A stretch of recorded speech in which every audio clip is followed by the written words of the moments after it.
Ito po, pakinggan natin. Mukhang magkakasubukan na dito. Meron palang dalawang supwenang magkasalungat o magkasalubong. Sinupwena ng Committee on Justice ang Ombudsman para isumiti ang dokumento sa SALN Statement of Assets and Liabilities ni Vice President Sara Duterte.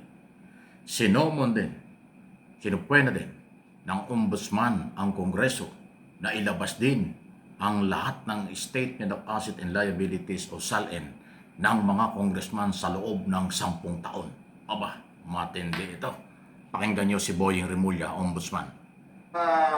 Ang House sa Kongreso at ito po tinanggap namin at bibigay namin ang SALN ni VP Sara. Kami po ay may sapin na rin na binibigay sa House tungkol po sa SALN.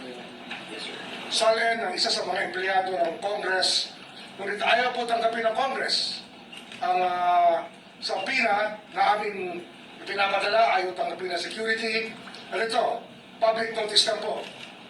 Susunod na gawin pa sa amin to ng Kongreso, I will cite the Secretary General in contempt.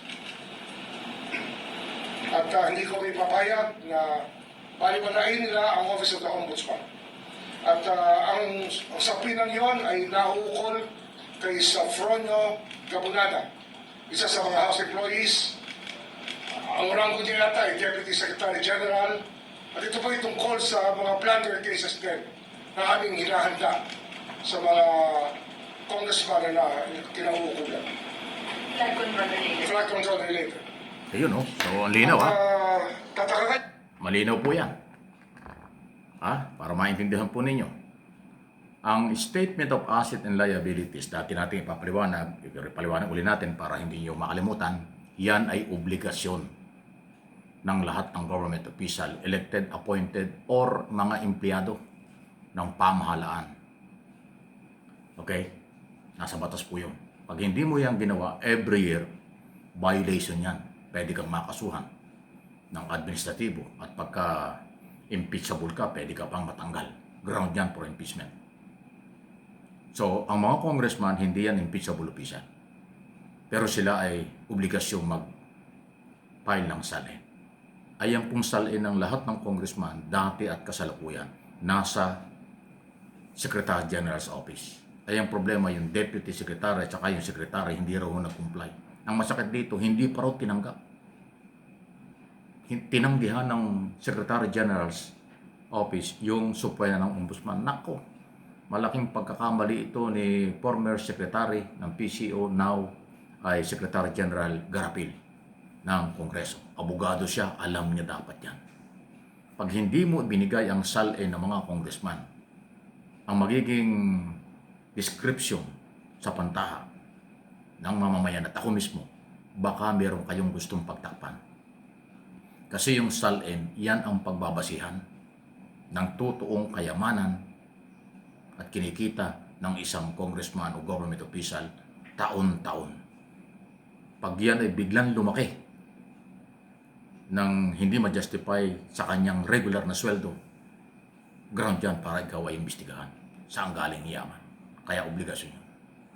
Pero alam po ninyo, hindi ito pananakot. Ako'y naniniwala dyan kasi independent ang ombudsman. Kahit na si Boying Remulla, madalas din ay nagiging topic ko kapag medyo mabagal at sa tingin ko may pagkukulang. Pero dito, this time, sa isyong ito, tama siya. Meron siyang authority, isomo ng lahat. At ang hindi susunod, pwede niyang i-contempt. At pwede pa niyang i-suspendihin. Ganun po ang powerful niya.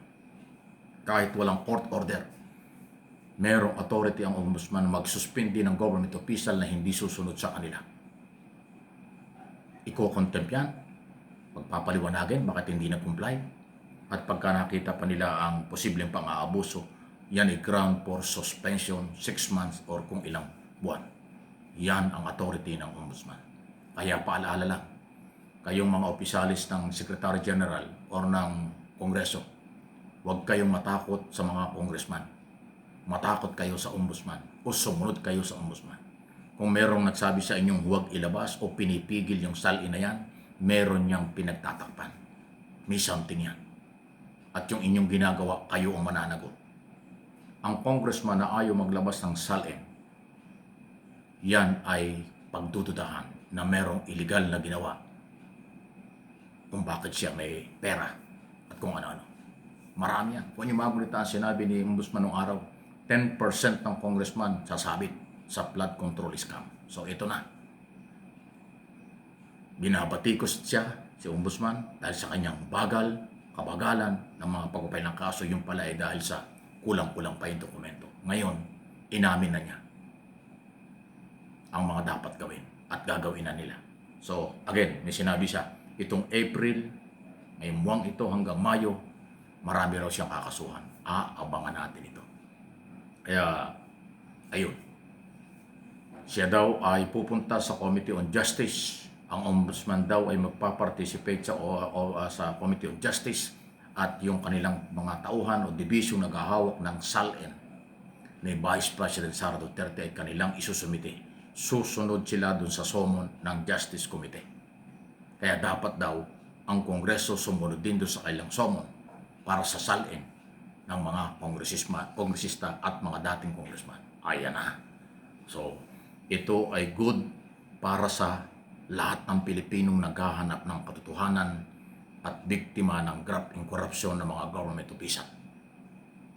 Itong SALN ang magiging susi, basihan, kung nagpayaman o hindi. Yan po yun. Okay? So, mula sa Office of the Vice President at mga congressman, obligado sila. Kahit ang mga senador, kung kinakailangan, maglabas din sila ng SALN. Ang SALN ng mga senador ay nasa Secretary General din. Office. Ganun po yan eh. Ang SALN ng mga Cabinet Secretary, alam ko nasa Office of the President, at kung kakailanganin ng Ombudsman, lahat yan dapat ibigay. Yun po yung authority ng independent anti-graft body under the law. Talaga hong sila ay makapangyarihan. Kaya nilang magpakulong, kaya nilang magsuspindi, at kaya nilang magtanggal ng government official na hindi makikipag-coordinate sa mga ongoing investigation nila. Yan ang authority ng Office of the Ombudsman. Sana ipakita na at mukhang ipapakita. Mukhang gagawin na ni Ombudsman ng lahat. Kasi alam niya at nakarating sa kanya na binubugbog siya sa social media. Hinahanapan siya ng taong bayan. Nababagalan sa kanya. So, tingnan natin kung itong kanyang mga lately na announcement na ito, actually kahapon lang, press conference na ito, direct to the point ang kanyang announcement at sagot sa open forum, yan ay ating aabangan. Doon po sa mga hindi makakuha ng detalye, huwag niyo ako sisihin kung anong nangyayari. Yan ay may pinanggagalingan ng ating mga balita. Kung nagkukulang at hindi nangyayari yung ating binabalita, yung Ombudsman ang may pagkukulang. O kung sino man pinanggalingan ng balita. Tayo ay nagbabalita lang at hindi ko pwede kailanman pangunahan ang mga otoridad at ang mga batas na umiiral. Tayo ay magiging tulay lang. Kaya yung mga mapanghusga ng mga comment, lagi ako sinisisi at tinahanapan, dalayan ng inyong kababawan at kakulangan ng kaalaman. Pasintabi na po. Please like and share.